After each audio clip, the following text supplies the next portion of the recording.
আপনি দেখছেন news now, আমরা জানি কোনটা খবর।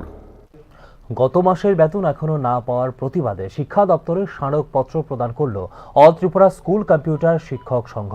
সংগঠনের পক্ষ থেকে এই স্মারক জমা দেওয়ার হয় বৃহস্পতিবার।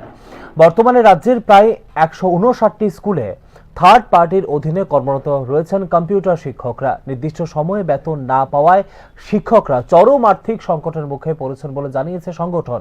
পাশাপাশি চলমান কম্পিউটার শিক্ষা প্রকল্পের মেয়াদ বাড়ানোর দাবিও তোলা হয়েছে সংগঠনের পক্ষ থেকে।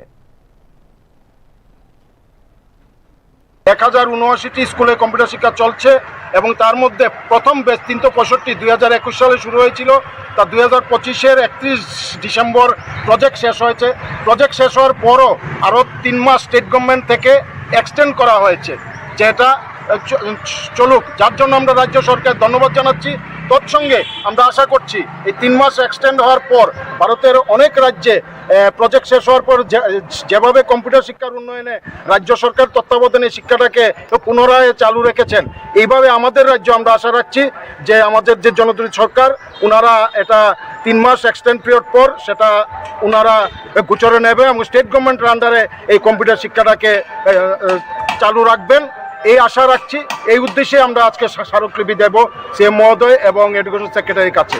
আর বেতনের যে ব্যাপারটা, আমরা গত মাসের বেতনটা এখনো পাইনি, যেই কারণে আমরা সিভিল লার্নিং, আমরা যাদের থার্ড পার্টির আন্ডারে ছিলাম ওই থার্ড পার্টির কাছে আমরা ডেপুটেশন বা স্মারকলিপিটা জমা দেব এবং আমরা যেই 10,000 টাকা স্যালারি মান্থলি আছে, এই 10,000 টাকা স্যালারির মধ্যে কি পিএফ এবং ইএসআইসি এইসব কি কাটা যায়, ওটারও আমরা ওনাদের কাছে আমরা জবাব চাইবো যে সেটা যদি কাটা যায় তবে লিখিত ক্লারিফিকেশন আমাদের কাছে দেওয়ার জন্য।